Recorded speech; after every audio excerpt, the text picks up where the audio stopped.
Arctic tundra region, যেটা কিনা একটা বরফের মরুভূমি, যা হাজার হাজার বছর ধরে কার্বনটাকে স্টোর করে রাখতো, কিন্তু রিসেন্টলি একটা স্টাডি পাবলিশ করা হয়েছে ইন্ডিয়ান এক্সপ্রেসে, যেখানে কিনা বলা হচ্ছে যে ওই যে আর্কটিক তুন্দ্রা রিজিয়ন, সেখান থেকে প্রচুর পরিমাণে CO2 রিলিজ হচ্ছে। তো যেটা কিনা এতদিন পর্যন্ত কার্বনটাকে স্টোর করে রাখতো, সেখান থেকে এখন CO2টা রিলিজ হচ্ছে। এটার কারণ হচ্ছে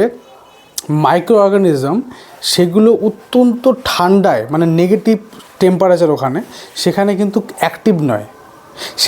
অ্যাক্টিভ নয়, যেই কারণে ওখানে যে সমস্ত জীবজন্তুগুলো, মানে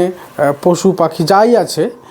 প্লাস প্লান্টস, সেগুলো যখন মারা যায় তো তার উপরে তুষার পড়ছে, বরফের লেয়ার পড়ছে, লেয়ার পরে লেয়ার পড়ে যাচ্ছে,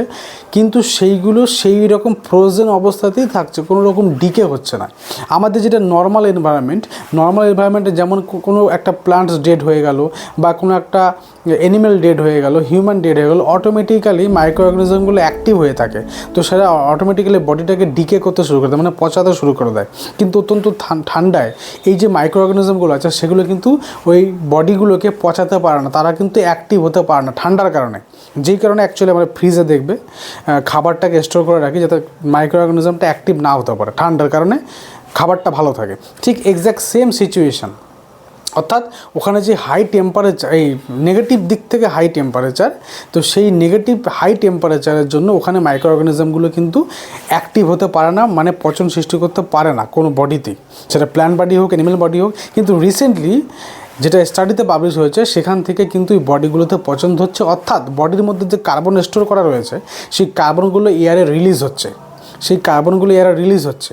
অর্থাৎ ওখানে মাইক্রো অর্গানিজম অ্যাক্টিভ হচ্ছে বিকজ অফ গ্লোবাল ওয়ার্মিং। তো এটা কিন্তু একটা অ্যালার্মিং সিচুয়েশন, কারণ হিউজ এরিয়া জুড়ে যে আর্কটিক তুন্দ্রা রিজিয়ন, সেটা হিউজ পরিমাণ